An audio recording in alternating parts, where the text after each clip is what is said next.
¿Cómo están todos? Bienvenidos, bienvenidas a Futuro 360. Acabamos de pasar esta ola de contenido que es Congreso Futuro y que para nosotros es tan relevante para ir a recoger esas vallas de conocimiento que surgen en ese contexto donde hablamos de temas de medio ambiente, de ciencia, de futuro, de tecnología, de el futuro de la sociedad en general y tanto más.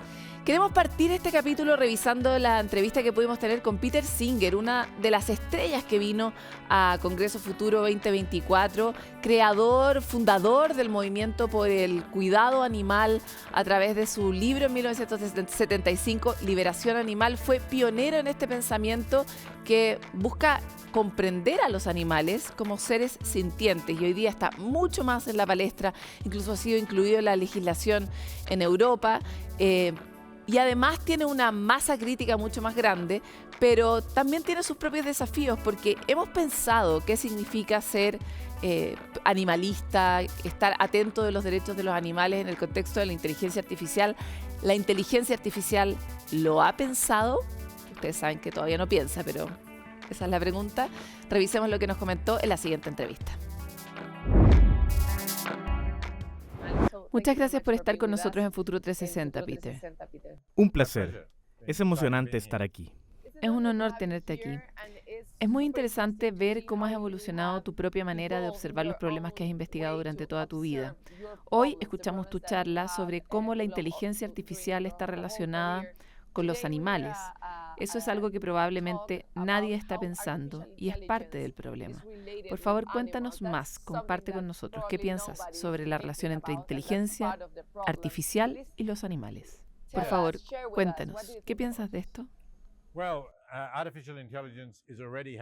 Tiene un gran impacto en los animales de muchas maneras diferentes. La más obvia es que está siendo introducida en granjas industriales y tal vez haga posible que haya más animales hacinados en las granjas industriales que hay hoy en día, porque puede detectar la propagación de enfermedades u otros problemas más rápido, lo que de alguna manera suena bueno, pero si solo es usado para aumentar la producción de estos lugares, podría hacer las vidas peor para los animales. También, obviamente, si piensas en los vehículos autónomos, están siendo programados para que frenen fuerte si un ser humano viene delante del auto. Pero, ¿qué tal si un perro viene delante del auto? ¿Qué tal si te lo puedo decir, una paloma viene delante del auto?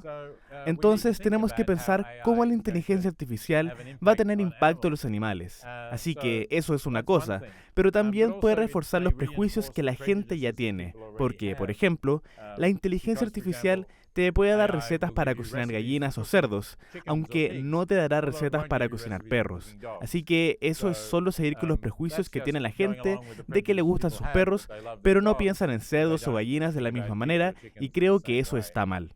Entonces, realmente necesitamos introducir la significancia de todos los seres sintientes cuando desarrollemos principios éticos con los que la inteligencia artificial debería estar alineada. Por otro lado, tenemos esta posibilidad de observar a los seres sintientes gracias a la inteligencia artificial ahora mismo, conocer mucho más sobre ellos, sobre, por ejemplo, cómo se trasladan de un lugar a otro. ¿Cómo ves que las aplicaciones de la inteligencia artificial pueden ser útiles justamente para cuidar a los animales? Bueno, creo que la inteligencia artificial puede tener muchas aplicaciones positivas para los animales. Sí, puede ayudarnos a entenderlos mejor. Algunas personas piensan que nos ayudará incluso a comunicarnos con ellos, que podremos aprender las señales, los movimientos, las expresiones en sus caras, los gestos que indican si les gusta algo que estamos haciendo o no, y también cuáles son sus deseos más específicos. También espero que la inteligencia artificial nos ayude a reducir el número de animales en los que experimentamos, porque la inteligencia artificial puede analizar los químicos y las drogas que testeamos en los animales y nos dirá si son seguros o peligrosos para los humanos. Así que sí, hay muchos beneficios importantes que pueden venir de la inteligencia artificial para los animales, pero necesitamos pensar sobre eso y necesitamos incluir a los animales en nuestras discusiones éticas sobre la inteligencia artificial.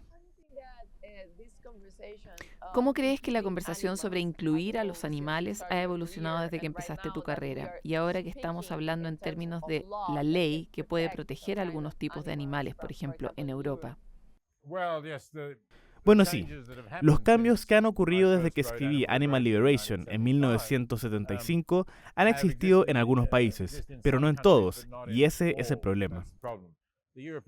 La Unión Europea y el Reino Unido, que por supuesto fue parte de la Unión Europea, han tomado liderazgo allí y tienen regulaciones que requieren que, por ejemplo, si tienes gallinas que ponen huevos, tienen que estar en jaulas mucho más grandes donde pueden moverse un poco y abrir sus alas. Desafortunadamente en Chile y en muchos otros países ese no es el caso todavía. Así que creo que todos los países deberían moverse hacia los estándares establecidos por la Unión Europea, pero no sugeriría que esos estándares sean los adecuados tampoco. También necesitan elevar sus estándares. Y espero que luego tengamos un movimiento progresivo hacia liberar a los animales del confinamiento de las granjas industriales donde están hoy. Sí, especialmente porque ahora sabemos que pueden sentir de una manera muy similar a nosotros y obviamente como humanos valoramos mucho a los animales que se parecen a nosotros. Y obviamente como humanos egóticos valoramos mucho a esos animales que se parecen a nosotros. Ahora sabemos mucho más, por ejemplo, que los pulpos tienen una inteligencia muy sofisticada, pero siempre nos comemos los pulpos, ¿sabes? ¿Cómo crees que será el futuro a medida que vayamos sabiendo más sobre los animales? ¿Crees que vamos a seguir actuando como lo hacemos ahora? Bueno, espero que saber más sobre los animales significará que cambiaremos la manera en la que actuamos con respecto a los animales ahora, que gradualmente nos volvamos más incómodos con el pensamiento de que estamos comiendo a un ser viviente, tal vez inteligente también, que tuvo su propia vida, que vivía, y luego fue asesinado, solo para que pudiéramos tener el gusto particular de su carne. Y espero también que desarrollemos más alternativas. Así estaremos fácilmente satisfechos con alternativas diferentes a comer animales. Tendremos alimentos deliciosos y sabrosos, con una gran variedad de texturas y una gran variedad de propiedades nutricionales que nos beneficiarán, pero que no vienen de los animales. ¿Qué es más importante para ti? ¿Que los animales puedan tener una inteligencia interesante o que sean seres sintientes? Creo que la cosa más básica es que sean seres sintientes. Si son seres que no pueden sentir nada, eso puede ser cierto de plantas y quizá incluso de algunos animales más simples, como las ostras. Entonces no me preocupo de ellos porque no hay nada desde su perspectiva que pueda ser una cosa buena, como la felicidad para nosotros, o una cosa mala, como el sufrimiento. Pero una vez que tengan esa capacidad de sufrir o ser felices, entonces creo que tienen un estatus moral que significa que deberíamos tomar la misma consideración a su sufrimiento como la que le daríamos a un tipo similar de sufrimiento que experimentamos.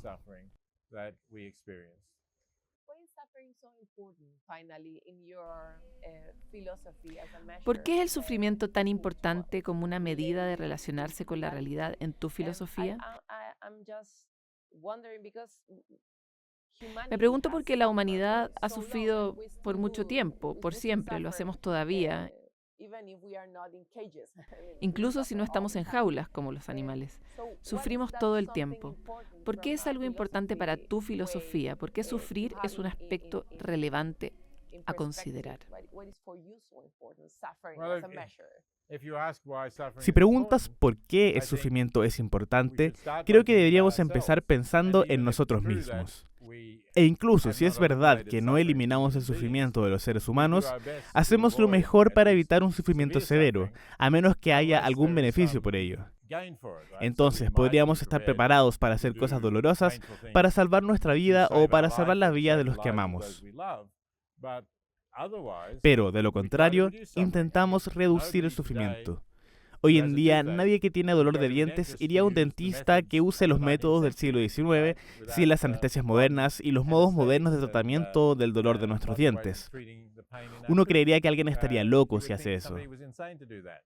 Por supuesto, queremos reducir el sufrimiento en nosotros mismos, pero seguimos infligiéndolo a animales que no se pueden defender y que no pueden decir nada contra nosotros ni tampoco pueden evitarlo. Así que creo que el hecho de que no queremos el sufrimiento para nosotros mismos es la raíz de la idea que, si queremos actuar éticamente, y no solo actuar de manera egocéntrica y de manera interesada, también aceptemos que está bien intentar reducir el sufrimiento de todos los seres. ¿Es reducir el sufrimiento del mundo y el de nosotros mismos algo que le da sentido a la vida? ¿Cuál es el sentido de la vida para ti? Bueno, creo que nosotros le damos sentido a nuestras propias vidas. No creo que haya un significado divino para nuestras vidas. Sí, pero eso es muy común. Quiero decir, finalmente nadie quiere sufrir. Sí, eso es cierto, pero en sí, una vida sin sufrimiento no es una vida significativa. Creo que le damos sentido a nuestras vidas cuando sentimos que estamos contribuyendo a un mundo mejor. Y eso no significa solo reducir nuestro sufrimiento. Podríamos hacerlo al terminar nuestra vida hoy, supongo, sino al pensar en la contribución positiva que podemos hacer al reducir el sufrimiento de otros seres ahora y en el futuro. ¿Y el mundo va en esa dirección? Lo siento, si pienso que vamos en esa dirección, ¿El mundo va en esa dirección? ¿estamos yendo en esa dirección? Bueno, creo que nos estamos moviendo. Si tomamos una visión a largo plazo, estamos yendo en esa dirección. Estamos reduciendo el sufrimiento. Pero no es una línea recta. Es como el índice de la bolsa de acciones. Va arriba y abajo, pero en general va hacia arriba. Y por supuesto, en el último año, el 2023, tuvimos cosas terribles que no redujeron el sufrimiento. Tuvimos problemas en Medio Oriente, tuvimos la guerra en Ucrania, que continúa, y tuvimos el cambio climático, que también continúa. Todas son cosas malas, pero creo que a largo plazo, si miramos hace siglos atrás, definitivamente, sí, estamos haciendo progreso.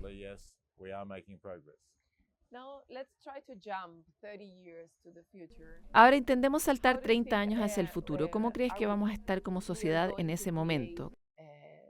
¿Cómo crees que será la sociedad en 30 años más?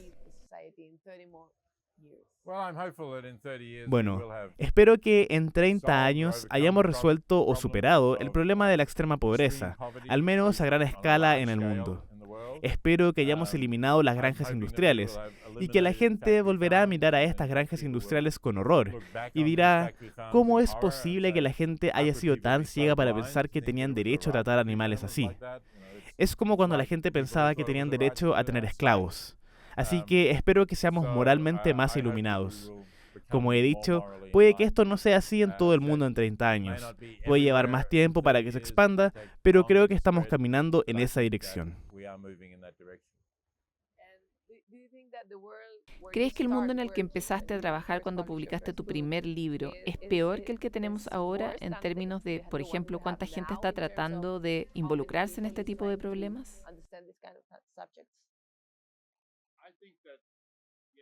Creo que sí. Las cosas fueron peores en los años 70 cuando empecé mi trabajo y comencé a enseñar. Creo que había mucha menos discusión, por ejemplo, sobre el estatus de los animales. También había menos discusión sobre la pobreza extrema, y había mucha más gente en la pobreza extrema. Incluso si el mundo tenía una población más pequeña, había más gente en la pobreza extrema. Y de hecho, la proporción de la gente en el mundo de la pobreza extrema era mucho mayor que la que hay hoy. Así que creo que estamos haciendo progreso. Pero las cosas fueron más optimistas después de que cayó el muro de Berlín, y pensamos que ahora tendríamos una expansión de democracias liberales en el mundo. Desafortunadamente, eso no sucedió tanto, así que esa es una manera en la que algunas de mis esperanzas no han sido cumplidas, pero espero que eventualmente volvamos a estar en el camino para hacer ese tipo de progreso.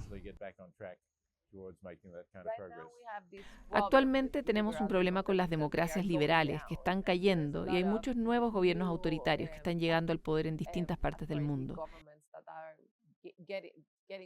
Este año volveremos a tener, probablemente, a Donald Trump en el voto de las elecciones de Estados Unidos. ¿Cómo crees que este tipo de gobiernos puede impactar al mundo animal? ¿Dijiste que vamos a tener un gobierno de Donald Trump? Es una posibilidad. Debes tener una bola de cristal que yo no tengo. Estoy de acuerdo que es una posibilidad. No podemos excluir esa posibilidad, pero espero que no ocurra. Sí, pero hay muchos Donald Trumps en el mundo. Bueno, hay otros tan malos o casi tan malos. Déjame ponerlo de esa manera. Sí, pero cuando miras a estos gobiernos populistas, no están necesariamente ahí para el largo plazo. Pienso que la gente está siendo engañada para votar por ellos, y luego ven que no pueden cumplir sus promesas extravagantes, y creo que volverán a tener mejores gobiernos. Estoy alentado por la elección en Polonia, por ejemplo, el año pasado, donde hubo un gobierno populista de derecha que era muy antiinmigrante, muy antiaborto, antimujeres y que apoyaban un tipo de nacionalismo y racismo de alguna manera. Y a pesar de que el gobierno había dominado los medios y había tomado el control de los canales de televisión estatales y básicamente habían puesto a sus propias personas allí, la gente de Polonia fueron lo suficientemente inteligentes para sacarlos de ahí con su voto. Así que espero que otros países hagan lo mismo. Sí, lo preguntaba porque, por ejemplo, el gobierno de Bolsonaro en Brasil fue un desastre en términos ambientales y, por supuesto, fue un desastre terrible para los animales y sus ecosistemas. Entonces, ¿estás preocupado por esto? Hay muchos de este tipo de gobiernos en distintos países del mundo y están proponiendo ideas que no son conscientes de la necesidad animal. Entonces, ¿crees que vamos a volver a esto? Bueno, por supuesto. Creo que es un problema que tengamos estos gobiernos, pero creo que la mayoría de las personas se preocupan por los animales cuando piensan en ellos. No pensamos en cómo tratamos a los animales. La gente es increíblemente ignorante de lo que hacen las granjas industriales y lo que le hacen a los animales, y aún así compran esos productos. Así que tenemos que hacerles llegar esa información a ellos. Tenemos que educarlos sobre lo que está sucediendo. Y cuando lo haces, y puedes conseguirlo antes de una elección o una votación, encuentras que ellos apoyan el mejor trato a animales. Eso ha sucedido en Estados Unidos, en los estados que han tenido referéndums iniciados por ciudadanos que han podido votar sobre si los animales deberían poder girarse, moverse y extender sus piernas. Y votan a favor por muy grandes márgenes. Pero, por desgracia, cuando los lobbyistas empiezan a trabajar en el gobierno federal de los Estados Unidos, el dinero habla más. Y el gobierno federal no ha desarrollado ninguna de estas leyes que los estados como California ahora tienen. Muchas gracias por esta conversación, Peter. Espero que pases maravilloso tiempo en la Patagonia chilena. Gracias, Paloma. Ha sido maravilloso estar en Chile y hablar contigo, y estoy esperando el viaje a Patagonia. Genial. Quédense ustedes con nosotros porque seguiremos revisando contenido de alta gama en este capítulo de Futuro 360. Ya volvemos con más.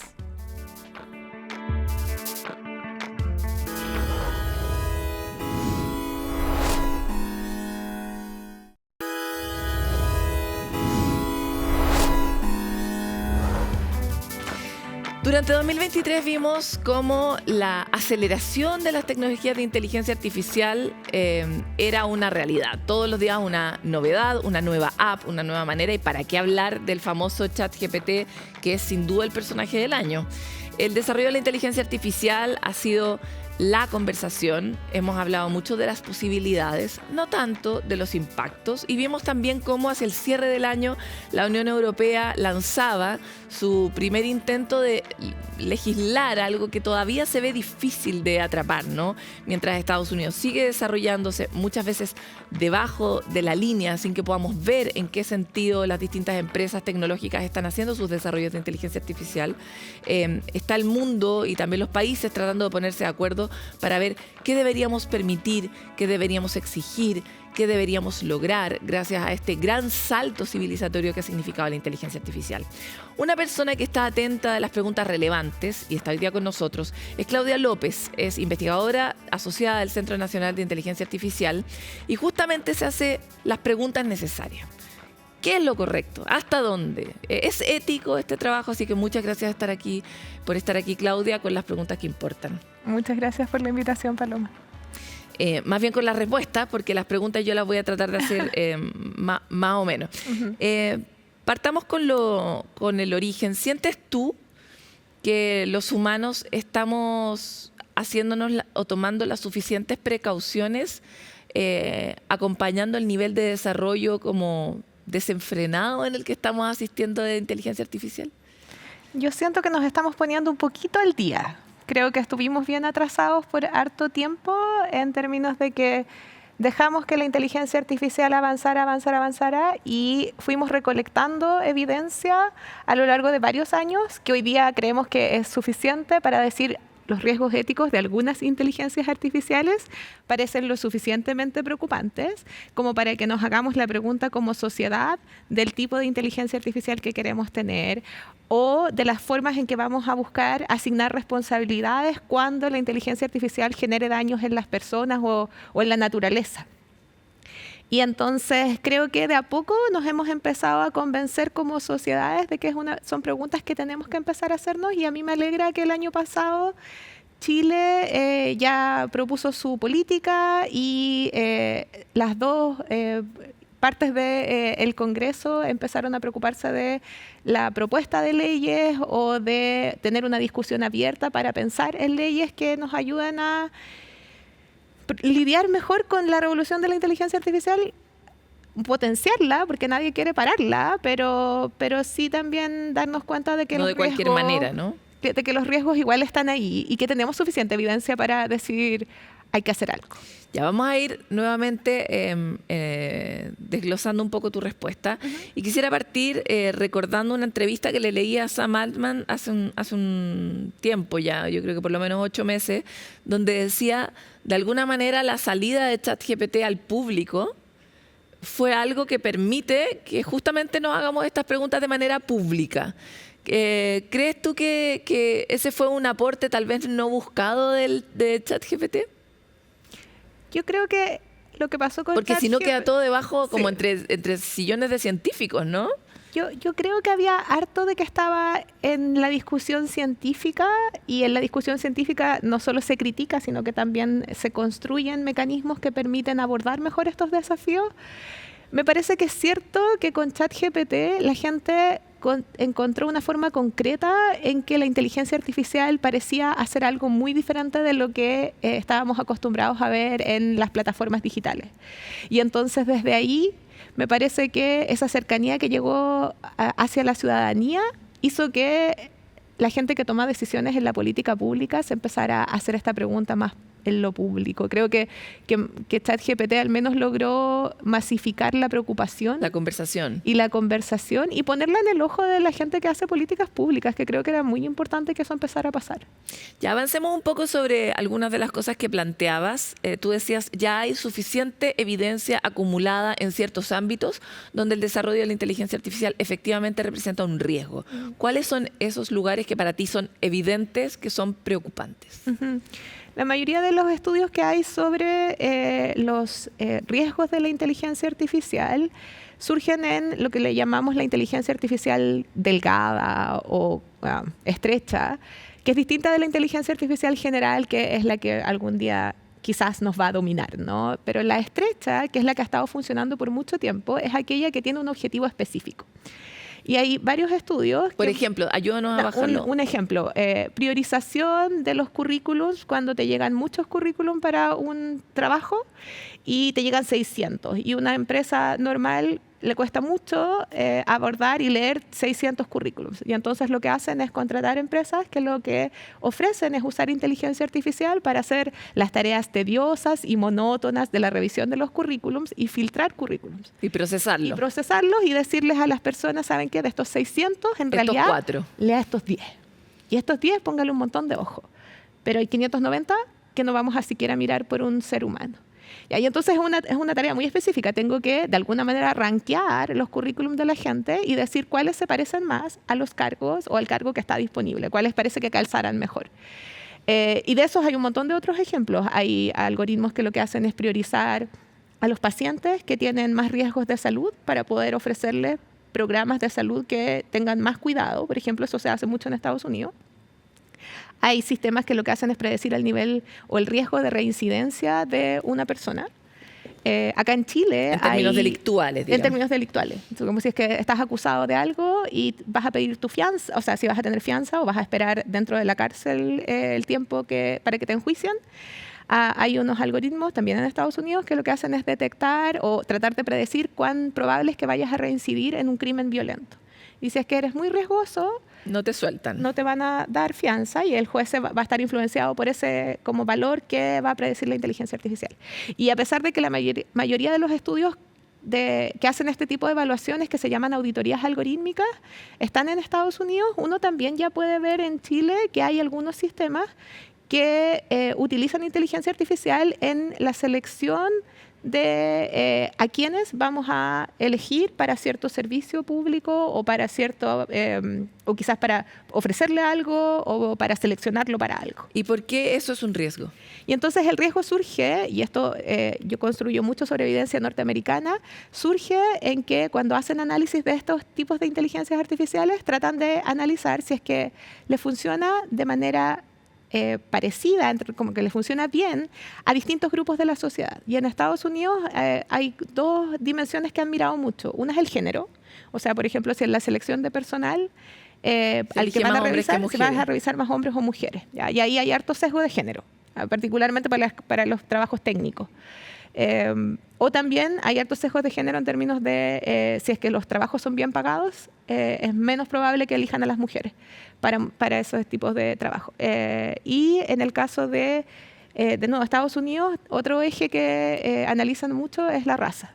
Y entonces, en el caso, por ejemplo, de la salud, que es un caso bien conocido, lo que terminaron mostrando haciendo estas auditorías es que ese predictor de salud subestima el nivel de riesgo de salud de la gente de piel oscura y sobreestima la de la gente de piel blanca. Y entonces, a pesar de que hay un médico que después chequea esto, la verdad es que los seres humanos somos súper susceptibles a lo que nos diga una máquina.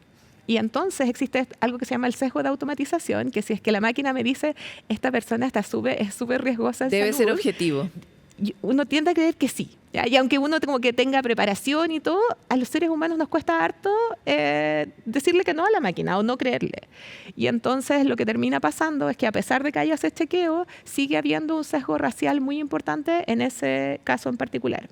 Y hay suficiente evidencia en términos de género y de raza. En términos de género hay sesgos en el procesamiento del lenguaje natural, en visión por computadora y en distintos tipos de estas inteligencias artificiales estrechas que yo te cuento. Lo suficiente para que a estas alturas ya haya revisiones de literatura, que es algo que los científicos hacemos cuando hay tanta evidencia que necesito resumirla.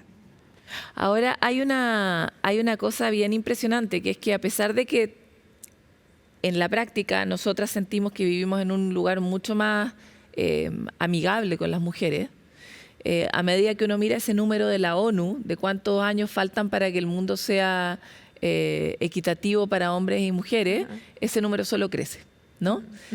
Creció después de la pandemia, lo sabemos, porque las brechas se volvieron a abrir, ya que las mujeres nos tocó asumir muchos de los costos de la pandemia. Y cuando uno mira lo que tú estás contando, aparentemente esto también lo va a hacer crecer en la medida en que no lo corrijamos. Exacto. Entonces quisiera avanzar sobre el otro punto que tú hacías. Tú celebrabas que Chile ya fuera parte de uno de los pocos países del mundo que está atendiendo los asuntos de los desafíos de las nuevas tecnologías a través de las leyes, ¿no? Pero ¿de qué sirve que Chile se haga cargo en el marco de un planeta que es global, en un sistema que es global y cuyos problemas también son globales? De hecho, en general estamos heredando los desarrollos que se han generado en el norte, ¿no?, del mundo. Es una bien buena pregunta. Yo creo que no hay que perder la perspectiva de que esto también tiene como un componente geopolítico donde Chile seguramente es un actor bastante pequeño. Sin embargo, me parece a mí que hay como dos cosas que creo que hay que relevar. Una es que Chile no está pensando en una regulación solo para el país, sino que al mismo tiempo está empujando coaliciones con el resto de los países en Latinoamérica y el Caribe para tratar de alguna manera armar un bloque regulatorio que nos permita jugar y tener un rol importante en la discusión global. Hay un poco de experiencia en regular aspectos parecidos o asociados que nos ponen en una buena posición para entender las distintas implicancias de la inteligencia artificial, porque la que a mí me interesa mucho tiene que ver con los sesgos y la discriminación y cómo eso requiere que hagamos el ejercicio de encontrar responsabilidades y rendición de cuentas cuando se hace un daño, pero también hay otros ejes, el eje de el impacto que tiene en la naturaleza, el impacto que tiene en las personas que trabajan como detrás de la inteligencia artificial y que no son la gente que aparece en la tele, sino que es la gente que hace la anotación necesaria para hacer, por ejemplo, el aprendizaje supervisado, que es un tipo muy común de procesos de inteligencia artificial hoy día, pero la gente que hace la moderación, el hecho de que hoy día a nosotros no nos salgan imágenes terribles en algunas plataformas digitales o como producto de la inteligencia artificial generativa, es porque hay gente que está moderando eso y diciendo, no, esta imagen no hay que considerarla, esta imagen no hay que mostrarla. Y eso tiene un costo súper alto para la gente que hace ese trabajo, pero esa gente es muy mal pagada. Y entonces me parece a mí que hay que tener todos estos ángulos y lo que creo que es muy valioso de la discusión acá en Chile es que se ha tratado de incluir en la conversación a distintas perspectivas, tanto académicas, pero también como de la sociedad civil, que hacen que esa discusión sea lo más rica para poder alimentar mejor el proceso de políticas públicas que vamos a vivir en los próximos años. Sí, igual somos pioneros en algunas cositas. Yo ya creo, sin quebrarse tanto, pero igual sí. Sí, yo creo que sí. Yo no comparto la idea de que tenemos que ser pioneros por ser pioneros. Creo que hoy día es importante hacerlo porque tenemos la evidencia suficiente para decir que esto es un problema. Y entonces hay que hacerse avanzar en lo que hay que avanzar. Sí, exacto, hay que hacerse cargo. Te quiero agradecer por esta conversación, Claudia. Muchas gracias a ti.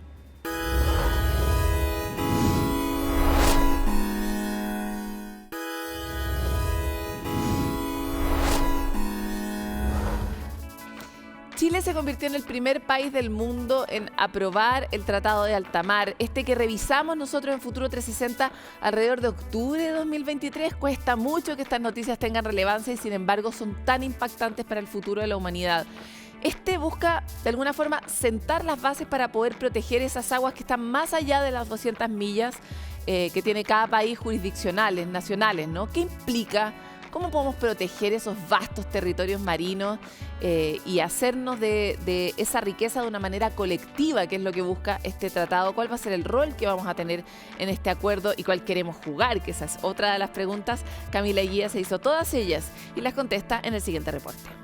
Tras 19 años de negociaciones, el acuerdo sobre la biodiversidad marina más allá de la jurisdicción nacional, o más conocido como Tratado de Alta Mar, está llegando a puerto.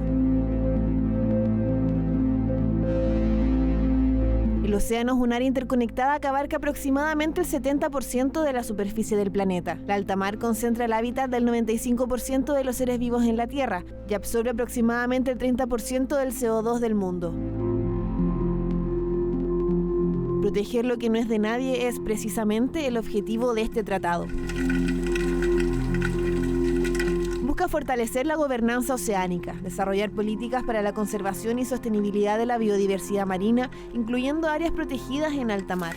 Este paso nos va a ayudar a tener áreas marinas protegidas en alta mar, a entender mejor y también controlar las actividades y los impactos que pudieran ocurrir de actividades futuras particularmente, y también de pensar en este océano como un bien común de toda la humanidad. El ponerse de acuerdo entre la comunidad internacional en cómo vamos a trabajar precisamente en poder preservar en el 30% del océano esa biodiversidad es totalmente histórico. El océano, aparte de ser el pulmón del planeta y regular el clima, representa 58.5 millones de puestos de trabajo para todo el mundo. Actualmente, pescados y mariscos representan el 17% de carne comestible y según datos del Centro de Investigaciones Marinas de la Universidad de Vigo, la producción mundial anual de alimentos del mar podría aumentar entre un 36 y un 74% para 2050. Una de las claves de este acuerdo es que países contaminantes como Estados Unidos, Australia,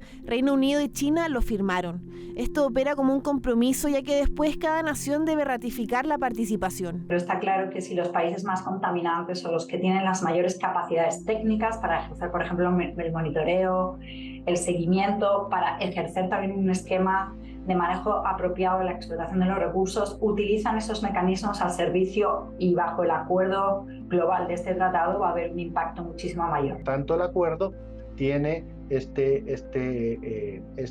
foco de equidad entre los países en el aprovechamiento que es este bien común, pero también en el cuidado de este bien común que son los océanos del planeta.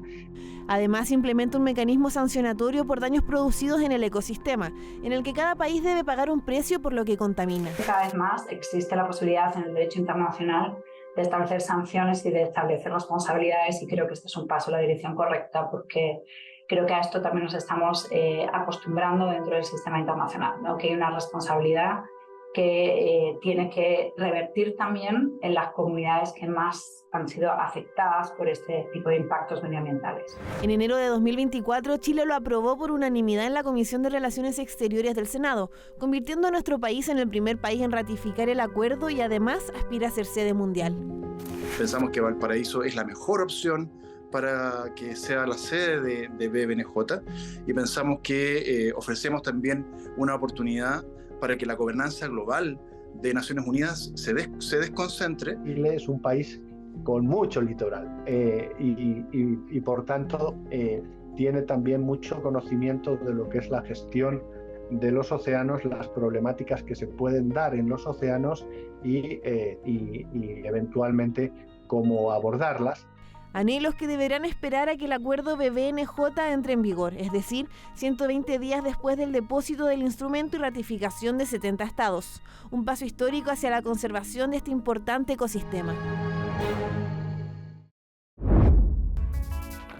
A veces tenemos la ilusión de que conocemos todo de nuestro pasado, pero sin embargo la ciencia todos los días nos cuenta que esa historia no está escrita en piedra, sino que se reescribe una y otra vez. Y es el caso de esta ciudad que tiene la complejidad urbana de Nueva York, y es un descubrimiento sobre una red de ciudades perdidas que está en pleno Amazonas ecuatoriano y que existió hace más de 2.500 años atrás. Este descubrimiento redefine la manera en que narrábamos la historia de las culturas mesoamericanas y también de cómo nos relacionábamos entre nosotros, ¿no?, en esos tiempos pretéritos. Francisco Verdejo nos cuenta muchos más detalles sobre este hallazgo. Avenidas comerciales, espacios públicos para ceremonias y campos para la agricultura. Vestigios de una sociedad avanzada y hasta ahora desconocida en el corazón del Amazonas. Han dado cuenta, ¿cierto?, de la existencia de estas probablemente ciudades o algún otro tipo de organización arquitectónica en lo que es la ceja de selva ecuatoriana. Es el centro urbano más antiguo encontrado en el Amazonas y es una red de ciudades conectadas por caminos. El Valle de Upano, en el Amazonas ecuatoriano, albergó hace aproximadamente más de 2000 años atrás una sociedad compleja. En esta zona se levantó un complejo nivel de urbanismo que no había sido visto en lo más denso de la selva. Esto es un supuesto que tuvo la arqueología durante mucho tiempo, que la complejidad en Sudamérica estaba fundamentalmente asentada en los Andes. Sin embargo, tenemos antecedentes ya desde hace bastantes décadas de que eso no es tan así. Es parte de una serie de descubrimientos que nos demuestran que el Amazonas no es solo un lugar vacío. Solíamos pensar que solo fue habitado por un par de bandos. Inicialmente se pudo determinar que ciertas construcciones datan entre 500 y 700 años antes de Cristo, coincidiendo en su tiempo y en paralelo al mítico Imperio Romano. Desarrollos propiamente americanos y propiamente amazónicos en este caso, con vínculos, ¿cierto?, con otras áreas del continente. Sí sabemos que la escala, la monumentalidad, debió haber requerido el trabajo de muchas personas a lo largo de muchas generaciones. Y eso ya nos permite pensar en algún grado de organización social de múltiples, de cientos de miles de personas. La clave para este sorprendente hallazgo fue el sistema LIDAR, que mediante láseres permitió observar estas estructuras. Esta tecnología es básicamente a partir de la emisión de ciertas ondas de luz que permiten ir más allá del follaje de la selva. Entonces tú puedes básicamente generar una representación gráfica en poco tiempo de áreas extensas y saltándote un problema fundamental que es el de la vegetación. Tras el descubrimiento ahora surgen preguntas. ¿Qué civilización está detrás? ¿Cómo era el estilo de vida y su cultura? ¿Se relacionaron con otras sociedades de los Andes? Es solo el comienzo. Sabemos cómo se ve en la superficie, pero no cómo se veía por dentro. ¿Qué hacía la gente ahí? ¿Qué comía? ¿Sabemos sus variantes de alfarería? ¿Qué rituales hacían?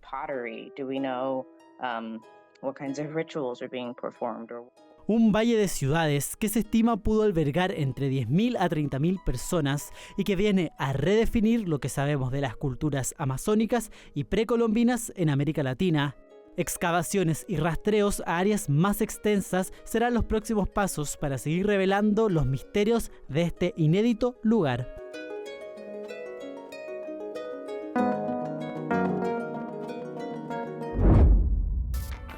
Bueno, y llega el momento de abordar todas esas distinciones cada vez más complejas y aceleradas del mundo tecnológico, pero para eso tenemos a nuestro especialista en estudio, Alejandro Alaluf. Bienvenido otra vez. Muchas gracias, Paloma. ¿Cómo estás?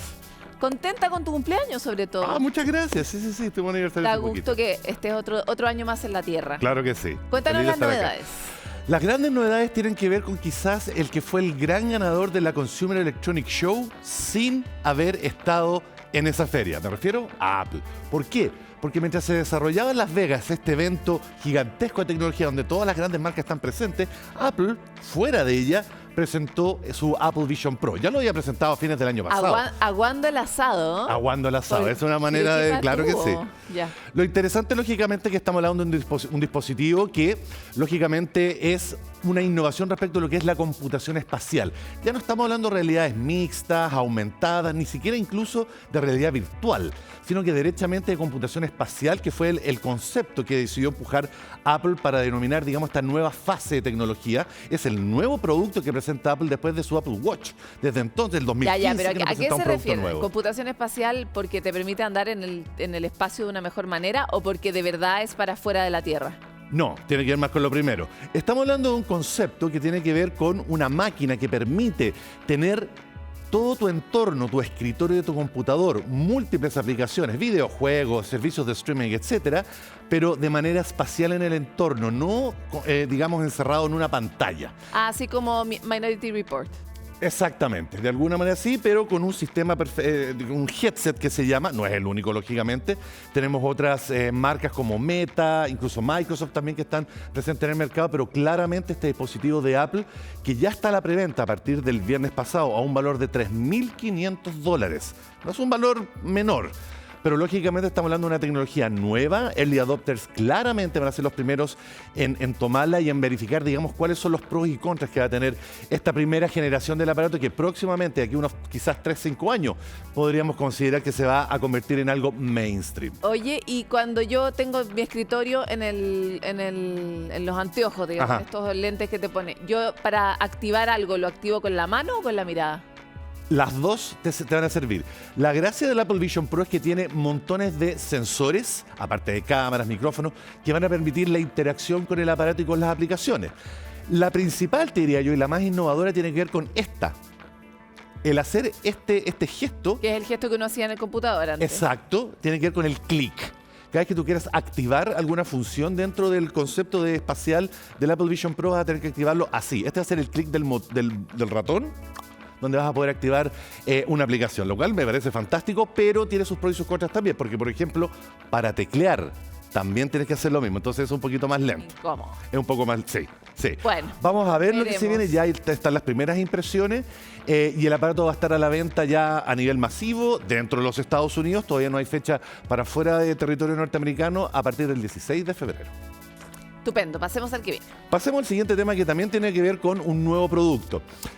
Usualmente Samsung, que es el gran rey, ¿no es cierto?, de la venta de smartphones alrededor del mundo, acaba de presentar su nueva línea, la Galaxy S24. La distinguimos porque es probablemente la línea Android más popular y de mayor demanda alrededor del mundo, nuestro país incluido. En ese sentido, el nuevo aparato, si bien quizás no trae tanta innovación a nivel de fierro, a nivel de bajo el capó, sí trae un procesador Snapdragon 8 Gen 3, que es la última chupada del mate, trae una gran cámara de 200 megapíxeles, entre otros detalles. Es la inteligencia artificial lo que hace la gran novedad del aparato. ¿Por qué? Porque ya sean sus aplicaciones para, por ejemplo, edición fotográfica, o sea, por ejemplo, transcribir un audio que te llegó a WhatsApp y pasarlo a texto. Todo eso el teléfono lo va a poder hacer de manera nativa. Y esto nos lleva también a su detalle de la edición fotográfica que te mencionaba, porque la posibilidad de alterar una fotografía, no solamente borrar algo que está, digamos, manchando la foto, sino que modificar el cielo, subir un personaje o sacarlo o agregar nuevos elementos a la fotografía, se va a poder hacer cada vez de manera más sencilla. En la palma de tu mano. Exacto. Y esto nos lleva a un gran problema que no es nuevo, por ejemplo, pero sí tiene que ver con las fake news y con las deepfakes, que es la alteración, ¿no es cierto?, de un video o fotografía con algún fin quizás no muy santo como puede ser una elección presidencial. Que es lo que nos lleva al tercer tema. Correcto. Entendiendo que este año, según datos del FBI y otras agencias de seguridad norteamericanas, la mitad del mundo va a estar con procesos electorales, la verdad es que la posibilidad de las fake news o los deepfakes que se generen a partir de toda esta nueva oleada de aplicaciones de inteligencia artificial generativa, como ChatGPT, va a ser un gran problema. Ya el mismo Sam Altman, el jefe de ChatGPT, ha dicho que va a hacer lo que esté a su alcance para poder parar toda esta proliferación de mal uso de la inteligencia artificial a partir de sellos de agua y otras posibilidades que van a hacer que la gente pueda distinguir que esa fotografía, ese video que quizás te llegó por WhatsApp, va a estar alterado. Además de eso, múltiples agencias de seguridad en Estados Unidos y alrededor del mundo están viendo no solamente cómo regularizar el uso de la inteligencia artificial, sino que también cómo hacer para descubrirla, para que la gente que quizás no tiene tanto conocimiento tecnológico pueda estar atenta a lo que se viene este año, porque ya se ha hablado de que el 2024 va a ser un tsunami de desinformación. Oye, qué angustia lo que genera. Todas las grandes tecnológicas están muy preocupadas de este asunto porque es sin duda un problema para la democracia, correcto, para el ejercicio sano e informado de la ciudadanía, pero también es algo que parece inatrapable, ¿no? O sea, sí, la tecnología tiene toda esta vida a la luz y toda esta vida a las sombras, que uno no sabe cómo se va a administrar con este tipo de esquemas, ¿no? Correcto. Probablemente se los va a saltar, entonces los ciudadanos estamos cada vez más llamados a ejercitar y practicar la capacidad de certificar noticias. Tú lo has dicho, y de hecho la gran sugerencia en ese sentido siempre va a ser la misma: revisar dos veces el material que uno le llega por WhatsApp, por redes sociales, antes de difundirlo nuevamente. Qué terrible. Bueno, estamos en una época en que todo se transmite de manera muy rápida y viral. Lo vimos con el COVID y este también es el caso con las noticias falsas. Así que todos muy llamados a abrir más los ojos, a hacer más trabajo para tratar de distinguir entre la verdad y la mentira. Te quiero agradecer por este... Muchas gracias, Paloma. Nos vemos. Nos vemos muy pronto. Chao. La vida está cada vez más compleja para las personas. Creíamos que la tecnología nos iba a dejar desocupados en esta película de Wall-E que miraba el futuro con ojos tristes, pero definitivamente íbamos a estar como descansando, y lo que menos parece ser es que nos tenga descansando. Tenemos que estar más atentos, más preparados para poder vivir positivamente en este mundo tan desafiante que nos ha tocado. Nosotros nos vamos y volvemos con otro Futuro 360 más adelante.